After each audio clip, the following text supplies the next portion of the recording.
អ្នកវិភាគកម្ពុជាមើលឃើញថាវិវាទដែនសមុទ្ររវាងកម្ពុជានិងថៃមានភាពស្មុគស្មាញទាំងផ្នែកបច្ចេកទេសនិងភូមិសាស្ត្រដែលធ្វើឲ្យការកំណត់ព្រំដែនសមុទ្រកាន់តែពិបាកបើធៀបទៅនឹងទំនាស់ដូចគ្នារវាងប្រទេសទីម៉ូខាងកើតនិងប្រទេសអូស្ត្រាលី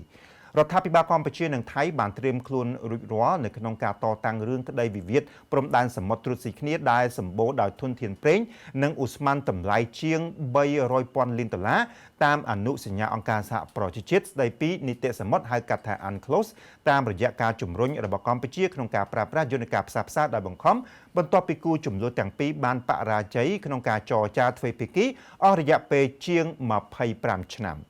សំណុំរឿងព្រំដែនសមុទ្ររវាងកម្ពុជានិងថៃនេះជាលើកទី2ហើយក្នុងប្រវត្តិសាស្ត្រពិភពលោកដែលប្រើប្រាស់យន្តការ UNCLOS នេះបន្ទាប់ពីប្រទេសទីម៉ូខាងកើតឬក៏ទីម៉ូឡេស្តេនិងអូស្ត្រាលីដែលបានដោះស្រាយជម្លោះដូចគ្នានេះដោយជោគជ័យកាលពីឆ្នាំ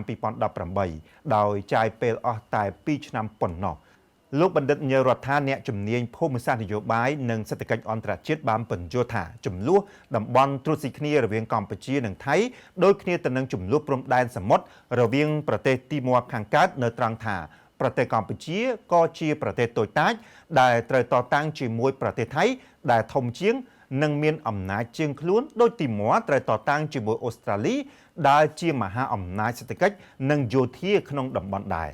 ហើយនៅក្នុងករណីនេះទាំងកម្ពុជាទាំងទីម៉ូឡេស្តេដែលជារដ្ឋតូចត្រូវតស៊ូមតិយ៉ាងខ្លាំងជាមួយប្រទេសធំដូចជាថៃដែលមានទំហំសេដ្ឋកិច្ចនិងប្រជាជននិងយោធាធំជាងកម្ពុជាក៏ប៉ុន្តែបើតាមលោកបណ្ឌិតញើរដ្ឋា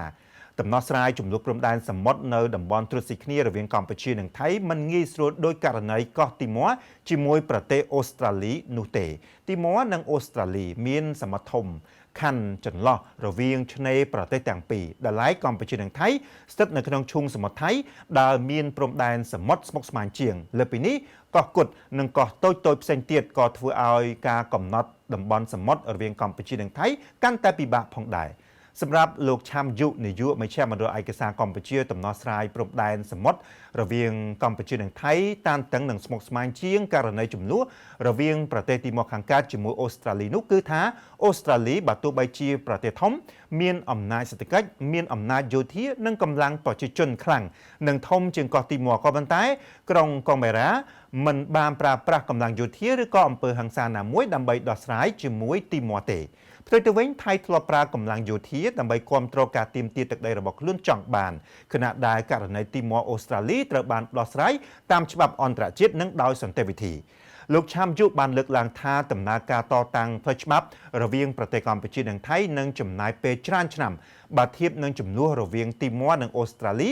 ដែលប្រើពេលត្រឹមតែ2ឆ្នាំហើយកម្ពុជាត្រូវត្រៀមខ្លួនទប់ទល់នឹងសម្ពាធឬក៏ឧបសគ្គដែលអាចកើតមានពីភាគីថៃអ្នកជំនាញច្បាប់ពីសាកលវិទ្យាល័យ Yale សហរដ្ឋអាមេរិកដដែលបានបន្ថែមថាភាពតានតឹងរវាងប្រទេសកម្ពុជានិងថៃ